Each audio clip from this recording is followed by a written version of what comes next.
Well, I definitely it wasn't something I pursued. It just came completely out of left field. I got a phone call from Melissa and Ben, and I mean, I couldn't quite understand exactly how this was going to happen. And then, but I was certainly interested because Melissa's just a genius of physical comedy, and I thought it was amazing that they thought of me, and the other people that they were talking about were great, fun people. And I'm always first and foremost want to have a good time, so it started to sound pretty interesting. Except that I was working on two movies back to back, and we couldn't get together. So then Mark Duplass called me, who I'd worked for as a director, and he said, "You have to do this. They're so much fun. I guarantee you will have a good time. You'll really love them." Blah blah blah. Then they sent me the script, and it was outrageous. And then we started texting pictures of women, older women, or women with gray hair, and because I thought if they're going to make me, she's really not that much older than I am. She's like 3 years older than I am. And if I had to there's something about actors that put too much prosthetics on that sometimes can really alienate an audience. And so we had to find a balance. And when we talked about it, I said, okay, let's just do it. Let's jump.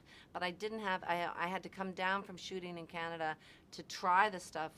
My cankles came from Toronto. My wig came from Toronto because that's where I was working. And we had to test everything and kind of accent everything you normally would try to make disappear. And when I first saw it, I just was stunned, and I thought, now I don't know what I'm going to do. But it was really fun and really collaborative, and they're very much of the school that you just play it real.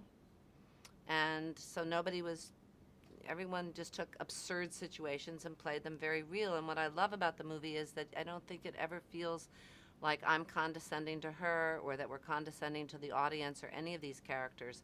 I think we play them really straight, and I like that.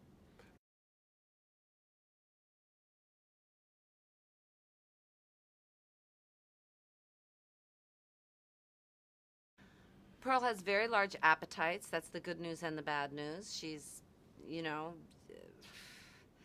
unfortunately has some substance abuse problems, but other than that, she has a big heart, and she's full of adventure and full of life and interested in sex and interested in travel and interested in everything. She's been trapped in this house, and when Tammy wants to get out, and Tammy, loses her job suddenly, and she's been saying she wants to leave this small town, and she never has, and finally Pearl just says, okay. She packs her rug, she gets her six-pack, and she says, let's light this candle. Let's get out of here.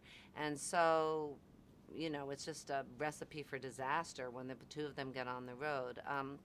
And since it is family and they have a history, they have some issues that have never been addressed. And that's the whole secret of road movies. You get people stuck in a car together, and they're meeting all these other people, and they're interacting with all these other people, but they're stuck. And so they have to depend on each other and irritate each other and move each other, and that's why road movies are fun.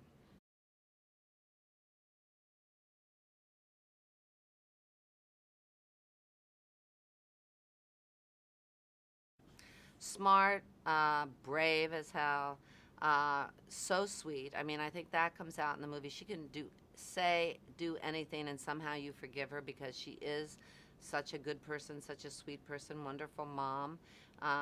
They, as a team, the two of them were very collaborative. I never sensed any problems. I mean, they'd been working together for a long time already, so this wasn't something new. But I mean, it's not guaranteed that people that are couples necessarily can work smoothly together, but they did.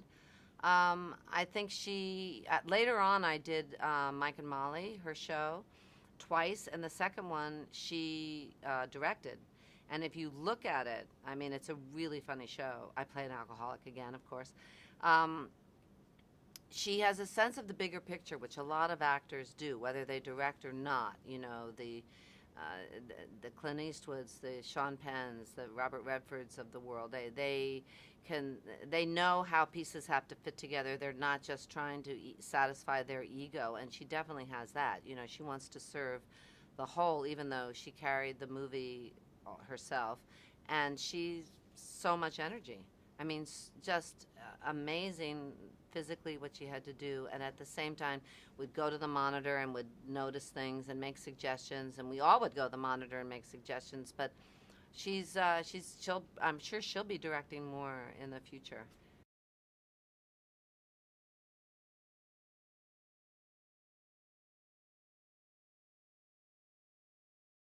Well, one of the most important things besides casting is creating an environment where people feel safe to make mistakes, and make big mistakes, because that's when interesting things happen.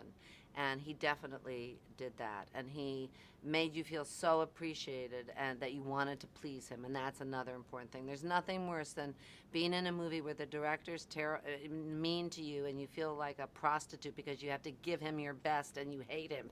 And so it's great when you really respect your director and you love your director. And I think his aesthetic is really good. I think his sense of comedy is not cliched, and judging from his performance in the film, he's not afraid to get a little edgy, which I think is really important. And you couldn't meet a nicer guy. I mean, he's such a sweetheart.